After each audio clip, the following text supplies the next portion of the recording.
আসন্ন কাউন্সিল নির্বাচনে ওল্ডহামের বাঙালি অধ্যুষিত কোল্ডাস্ট ওয়ার্ডের কনজারভেটিভ পার্টির প্রার্থী হারুন মিয়ার ক্যাম্পেইন লাঞ্চ উপলক্ষে এক সভার আয়োজন করা হয় রবিবার স্থানীয় একটি রেস্টুরেন্টে। ক্যাম্পেইন ম্যানেজার আফরোজ চৌধুরীর পরিচালনায় আরো বক্তব্য রাখেন প্রার্থী হারুন মিয়া, দেলওয়ার হোসেন, মুজিবুর রহমান সহ আরো অনেকে।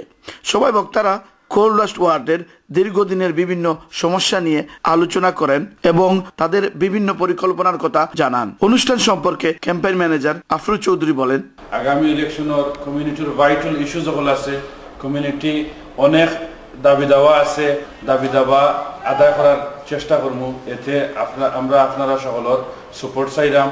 উল্লেখ্য, কোল্ডাস্ট ওয়ার্ডের অন্য দুজন প্রার্থী হলেন লেবার পার্টি থেকে বর্তমান কাউন্সিলর আব্দুল জব্বার ও লিবারেল ডেমোক্র্যাট থেকে কুতুবুদ্দিন। এদিকে জগন্নাথপুর উপজেলার লুদুরপুর প্রবাসীদের সংগঠন লুদুরপুর ডেভেলপমেন্ট অ্যাসোসিয়েশন ইউকে এর উদ্যোগে এক সভার আয়োজন করা হয় ওল্ডহামের স্থানীয় মুসলিম সেন্টারে।